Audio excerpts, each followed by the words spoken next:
উর্ফি জাভেদ, যাকে নিয়ে নতুন কিছু বলার প্রয়োজন পড়ে না। সাহসী ফ্যাশনের জন্য বরাবরই আলোচনায় থাকেন তিনি, কিন্তু এবার তাকে ঘিরে বিতর্ক বা ট্রেন্ডের কারণ পোশাক নয়, বরং তার চেহারার এক হঠাৎ পরিবর্তন। সাম্প্রতিক কিছু ভাইরাল ভিডিও ও ছবিতে দেখা গেছে উর্ফির মুখে অস্বাভাবিক ফোলাভাব, বিশেষ করে ঠোঁটের অংশটি দেখে অনেকেই চিন্তিত হয়ে পড়েছেন।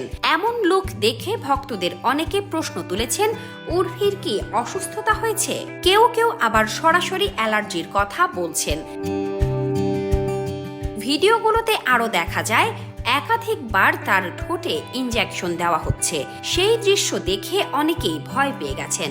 তবে নিজের এই চেহারার পরিবর্তনের কারণ নিয়ে মুখ খুলেছেন উর্ফি নিজেই। তিনি স্পষ্ট করেছেন, মুখে যে ফিলারগুলো আগেই করানো ছিল সেগুলো নষ্ট হয়ে যাওয়ায় তিনি তা সরিয়ে ফেলছেন। আর সেই প্রতিক্রিয়া মোটেও আরামদায়ক নয়, বরং অত্যন্ত কষ্টদায়ক। সবাইকে সাবধান করে তিনি বলেন, এমন অভিজ্ঞতা চাইলে আগে থেকে ভালোভাবে চিন্তা করে নেওয়া উচিত।